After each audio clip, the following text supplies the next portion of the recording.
Hello बच्चों। तो हम इसमें अल्कोहल्स पढ़ रहे थे, जिसमें कि हमने क्या इंट्रोडक्शन, नॉमेनक्लेचर एंड अल्कोहल को बनाने की प्रॉपर्टीज़ पढ़ी थी। ठीक है।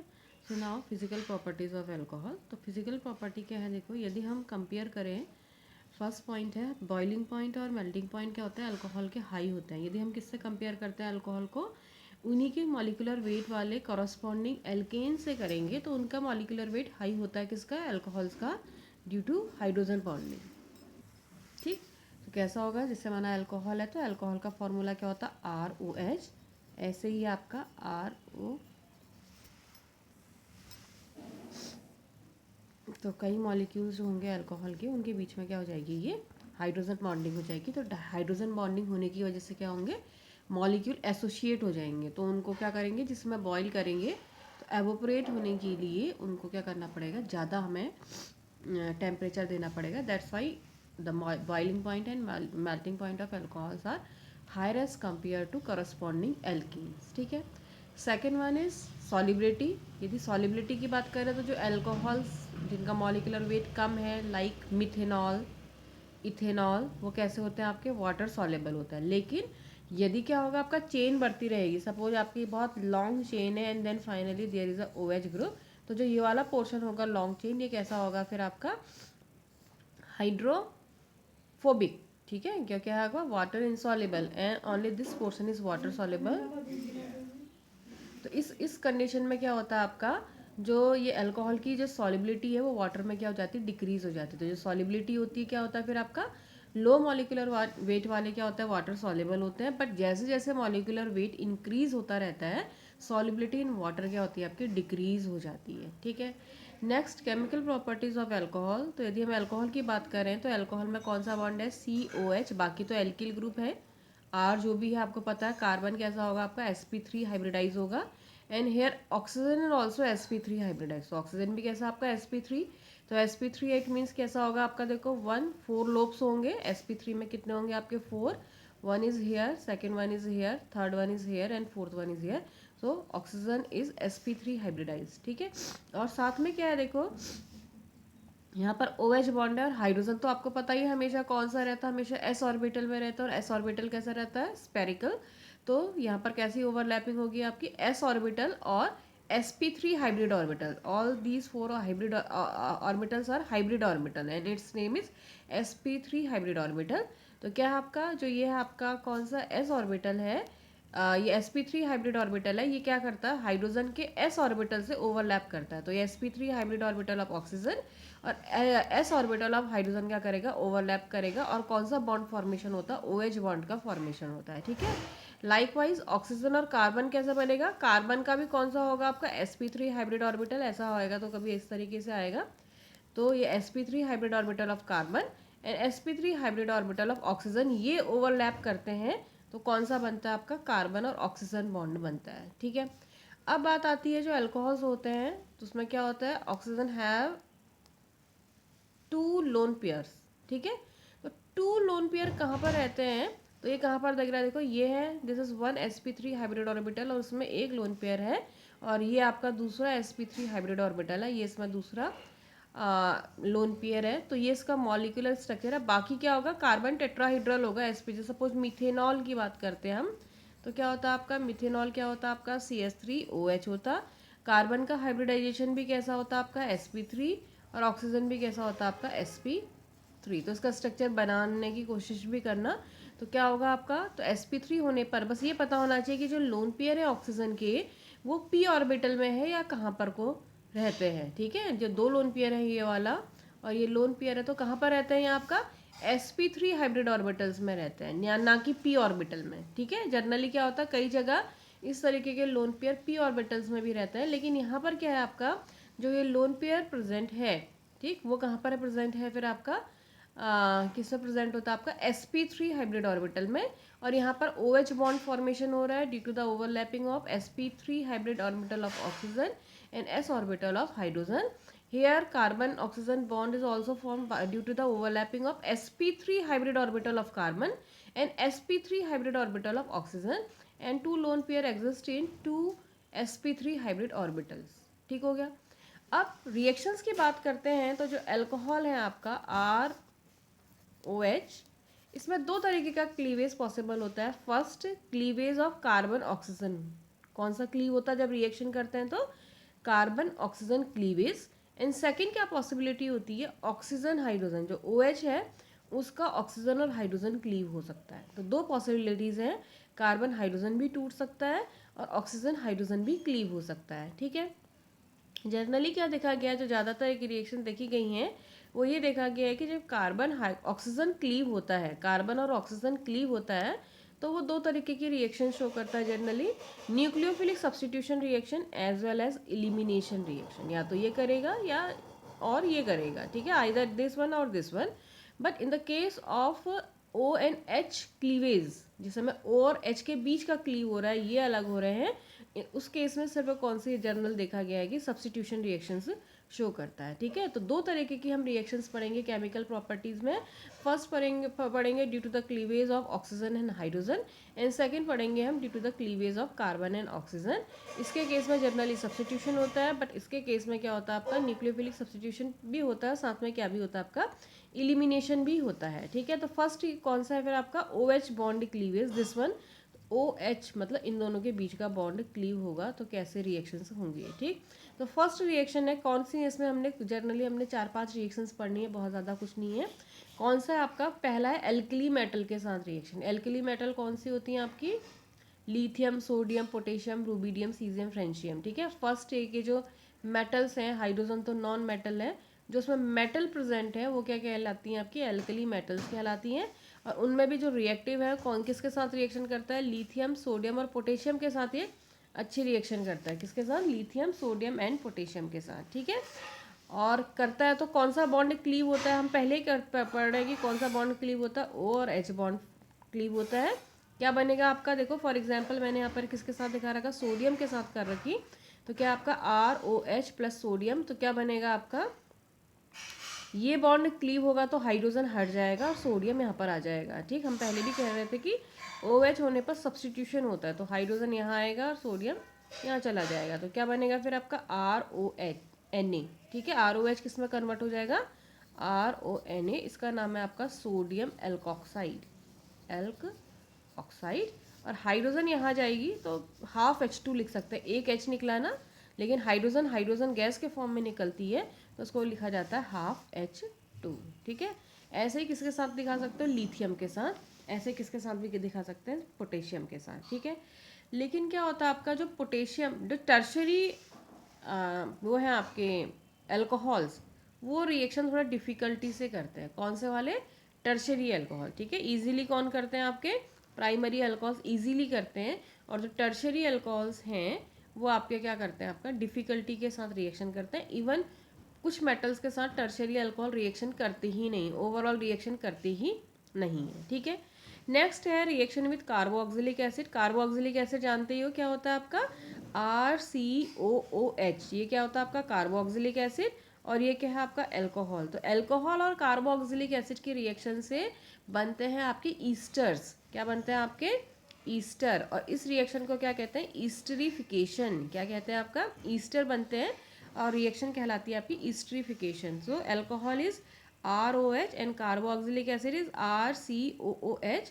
कैसी मीडियम में रिएक्शन हो रही है आपकी, एसिडिक मीडियम में रिएक्शन होती है, and this reaction is reversible reaction. ठीक है, हाफ एरो आगे और आर पीछे, मतलब क्या होगा, एल्कोहल कार्बोक्सिलिक एसिड बना के ईस्टर बनाएंगे, और ईस्टर वाटर के साथ हाइड्रोलिसिस करके फिर से क्या बना देता है आपका, एल्कोहल एंड कार्बोक्सिलिक एसिड बनाता है। और जो एल्कोहल की कार्बोक्सिलिक एसिड के साथ रिएक्शन बनने पर ईस्टर बनता है, this is known as esterification reaction. क्या कहलाती है, ईस्ट्री, नाम है इसका ईस्टरिफिकेशन, ईस्टर के बनने की प्रोसेस कहलाती है ईस्टरिफिकेशन, प्लस क्या बन जाता है आपका, वाटर। ठीक, अब देखो ये कैसे रिएक्शन है आपकी, रिवर्सिबल रिएक्शन है, और हमें ईस्टर बनाना है तो क्या करना पड़ेगा आपका, हमें यहाँ से वाटर को क्या करना पड़ेगा आपका, रिमूव करेंगे तो क्या होगा, रिएक्शन बैक रिएक्शन नहीं होगी। क्यों, जब यही नहीं होगा तो ये हाइड्रोलाइज नहीं हो पाएगा, और हाइड्रोलाइज होकर फिर से एल्कोहल और कार्बोक्सिलिक एसिड नहीं बनाएगा। ठीक है, तो यदि हमें ईस्टर बनाना होता है तो ये रिएक्शन हम डिहाइड्रेटिंग एजेंट की प्रेजेंस में करते हैं।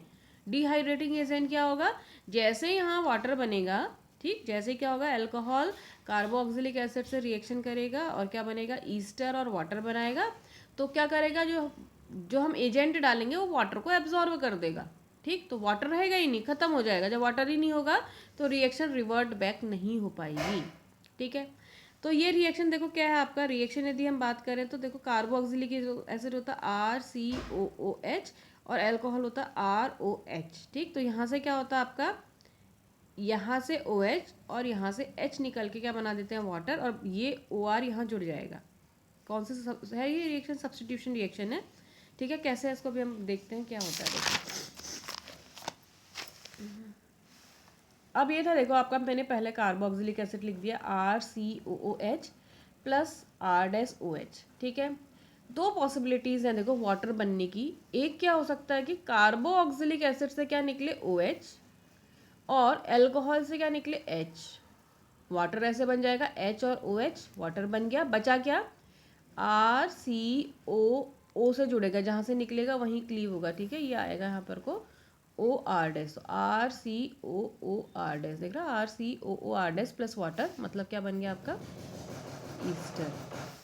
सेकंड देखो, दूसरा क्या हो सकता था, ये कार्बोक्सिलिक एसिड है, इसका क्या निकल सकता था, OH की जगह सिर्फ H, यहाँ से क्या निकले H और यहाँ से क्या निकले। तो दो पॉसिबिलिटीज थी, एक में था कार्बोक्सिलिक एसिड से OH, अल्कोहल से H। दूसरा क्या भी हो सकता था आपका, कार्बोक्सिलिक एसिड से H और अल्कोहल का OH। यदि ऐसे रिएक्शन होता तो क्या बनता, बनता वही सेम, क्या बनता, RCOOR डैश, दिख रहा, RCOOR डैश प्लस वाटर, इसमें भी ईस्टर बनता प्लस वाटर बनता। तो जिस समय मैकेनिज्म है तो ये कन्फ्यूज़न है कि H कहाँ से निकलता है, यहाँ से निकलता है या यहाँ से निकलता। तो इसके लिए क्या किया जाता है, आपका जो अल्कोहल है उसका ऑक्सीजन लेबल्ड ले लेते हैं। लेबल्ड ऑक्सीजन मतलब होता है ऑक्सीजन का आइसोटोप ले लेंगे, ठीक है। ये इस तरीके के आइसोटोप लेके हम क्या करते हैं, रिएक्शन मैकेनिज्म डिस्कशन करते हैं। यदि कहाँ से निकल रहा है, कहाँ से क्लीव हो रहा है, तो कई बार हम हाइड्रोजन की जगह ड्यूटेरियम लगा देते हैं, कई बार हम ऑक्सीजन की जगह लेबल्ड ऑक्सीजन मतलब ऑक्सीजन का आइसोटोप लगा देते हैं, ठीक है। तो यहाँ पर को क्या करा, देखो, एक कार्बोक्सिलिक एसिड तो नॉर्मल है और दूसरा कार्बोक्सिलिक एसिड में क्या है आपका, O18 है, क्या है आपका, लेबल्ड ऑक्सीजन है, ठीक है। अब देखो रिजल्ट ये कह रहा है कि वाटर में ऑक्सीजन नहीं गया, वाटर में ऑक्सीजन नहीं गया, इसका मतलब वाटर किससे बना होगा, यहाँ से टूटा होगा। वाटर में यहाँ से ऑक्सीजन आया होगा, वाटर में एक ऑक्सीजन है ना, तो वो कहाँ से आया होगा, इस वाले कार्बोक्सिलिक एसिड का ऑक्सीजन आया होगा, ना कि किसका, अल्कोहल का ऑक्सीजन। तो वाटर ऐसा बना होगा, कैसे, यहाँ से H और यहाँ से OH, ठीक है। यदि यहाँ से टूटता, कहाँ से, अल्कोहल का OH आता और कार्बोक्सिलिक एसिड का H आता, तो वाटर में लेबल्ड ऑक्सीजन आनी चाहिए थी। लेकिन वाटर में लेबल्ड ऑक्सीजन का नहीं आना ये प्रूफ करता है कि जो ये ऑक्सीजन है वो इस कार्बोक्सिलिक एसिड की है, ना कि अल्कोहल की। क्योंकि अल्कोहल का आता तो ये ऑक्सीजन O18 होती। हम O18 देखो कहाँ दिखा रहे हैं, ईस्टर में। ये कहाँ बना हुआ है, इसी में बना है। इसका मतलब बॉन्ड क्लीव कैसे हुआ है, ये वाला C और O का मतलब OH यहाँ से टूटा है और यहाँ से ये क्लीव हुआ है। तो अल्कोहल का कौन सा बॉन्ड क्लीव होता है, ईस्ट्रिफिकेशन में O और H के बीच का बॉन्ड क्लीव होता है। यहाँ से H और यहाँ से OH निकल के वाटर बनाता है। बाकी बचा क्या, RCOO18R RCOO18R ईस्टर, ठीक है। Next reaction is acetylation reaction, ठीक है। What is acetylation, reaction of alcohol with acetyl chloride और एसिटिक एनहाइड्राइड, ठीक है, या एसिड एनहाइड्राइड, ठीक है। तो किसके साथ, एसिड के या तो क्लोराइड के साथ रिएक्शन कर दो या एसिड के एनहाइड्राइड के साथ रिएक्शन करते हैं तो क्या होता है आपका, जो रिएक्शन कहलाती है क्या कहलाती है, एसिटाइलेशन रिएक्शन, ठीक है। होता क्या है, एसिटाइलेशन में एसिटिल ग्रुप मतलब COR ये ग्रुप कहाँ पर आ जाता है आपका, इस हाइड्रोजन से रिप्लेस होता है। हम पहले पढ़ चुके हैं, हम वाली रिएक्शन पढ़ रहे हैं जिसमें ऑक्सीजन और हाइड्रोजन का क्लीवेज है। तो इस हाइड्रोजन की जगह क्या आ जाएगा, COR, एसिटाइलेशन हो जाता है, ठीक है। अब देखो क्या रिएक्शन है फिर, ये है अल्कोहल ROH अल्कोहल प्लस ये क्या है आपका एसिटिल क्लोराइड या एसिड का नॉर्मल क्लोराइड, एसिटिल क्लोराइड ये है आपका क्या, एसिड क्लोराइड। तो RCOCl, एसिड क्या होता है आपका, RCOOH, ठीक। जब वहाँ के क्या करते हैं, OH की जगह क्या रख देते हैं, हेलोजन या क्लोरीन, तो क्या कहलाता है, एसिड का क्लोराइड, COCl, ठीक। तो this is acid chloride, RCOCl। ये कार्बोक्सिलिक एसिड है, तो कार्बोक्सिलिक एसिड में क्या हो जाता है, OH की जगह क्या आ जाएगा, Cl आ जाएगा, वो क्या कहलाएगा आपका, एसिड का क्लोराइड। तो क्या होता है देखो, अल्कोहल की इसके साथ रिएक्शन, ठीक है। तो ये एसिड क्लोराइड है, RCOCl। होना क्या है आपका, कुछ नहीं, क्योंकि यहाँ से OH का बॉन्ड क्लीवेज है, तो यहाँ से H निकलता है और यहाँ से क्या निकलता है, Cl क्या बना देता है, HCl, और बचा क्या देखो, R-COOR, ठीक। R-COOR बनता तो ये भी क्या है आपका, ईस्टर बनता है, ठीक है। लेकिन कौन सा ग्रुप रिप्लेस करता है हाइड्रोजन को, यदि इसकी रिएक्शन देखो, CH3OH methanol Maithil alcohol plus CH3COCl, तो क्या हो जाएगा, यहाँ से Cl और यहाँ से H, तो क्या बन गया, ये HCl, और कौन सा ग्रुप जुड़ जाएगा इससे, COR, ठीक है। तो ये क्या हो रहा है आपका, हाइड्रोजन किससे रिप्लेस हो रहा है आपका, CH3CO एसिटिल ग्रुप से रिप्लेस हो रहा है, तो ये कहलाती है एसिटाइलेशन। बनते तो ईस्टर ही हैं, लेकिन रिएक्शन का नाम क्या है फिर आपका, acetylation reaction, CH3COOCH3 Maithil acetate, क्या नाम है इसका, ईस्टर है ये भी, मैथिल एसीटेट, ठीक है। ऐसे ही मैथिल अल्कोहल की किसके साथ रिएक्शन की, देखो हमने कहा था एसिड के एनहाइड्राइड भी होते हैं, एसिड का एनहाइड्राइड है C2H5CO C2H5O, तो कैसे बॉन्ड में क्लीव होगा, देखो यहाँ से तो क्या निकलेगा, H, हम यही पढ़ रहे हैं, यहाँ से तो H आना है, यहाँ से क्या होता है आपका, देखो ये, तो ये क्या हो जाएगा, देखो ये H यहाँ आ जाएगा, C2H5COOH, तो बन गया C2H5COOH, और बचा क्या, C2H5COOCH3, C2H5COOCH3, ठीक है। मैथिल प्रोपियोनेट, क्या नाम है इसका, मैथिल प्रोपियोनेट, ठीक। तो ये क्या था फिर आपका, एसिटाइलेशन रिएक्शन। नेक्स्ट रिएक्शन है reaction with paratoluene sulphonyl chloride. क्या होता है, टोल्यूइन जानते हो ना, यदि ऐसा रख दिया जाए तो ये क्या है आपका, टोल्यूइन, ठीक। इसके पैरा पोजीशन में क्या है आपका, SO2Cl का नाम होता है सल्फोनिल क्लोराइड। कौन सा ग्रुप है ये, SO2Cl, सल्फोनिल क्लोराइड। तो क्या नाम हो गया, टोल्यूइन के पैरा पोजीशन में कुछ है, तो पैरा टोल्यूइन सल्फोनिल क्लोराइड, ठीक। होता कैसे है ये भी रिएक्शन, देखो मैंने मैथिल अल्कोहल की रिएक्शन कराई है, CH3OH, तो कैसा बॉन्ड क्लीव होना है यहाँ से तो हमें पता ही है, O और H के बॉन्ड का, तो यहाँ से क्या हो जाएगा H, और यहाँ से क्या आ जाएगा Cl, क्या बना देगा ये HCl, और ये चीज़ यहाँ जुड़ जाएगी, बाकी क्या बनेगा फिर आपका, देखो ये बेंजीन रिंग, ये CH3 S double bond O S double bond O, और यहाँ पर को क्या आ गया आपका, ये OCH3 प्लस HCl, ठीक हो गया। तो ये किसके साथ रिएक्शन थी, ये रिएक्शंस ड्यू टू किसके साथ थी आपका, due to the cleavage of oxygen hydrogen bond, ठीक है। अब नेक्स्ट पढ़ोगे कौन सी फिर आपकी, कार्बन ऑक्सीजन बॉन्ड क्लीव होता है तो क्या बनता है।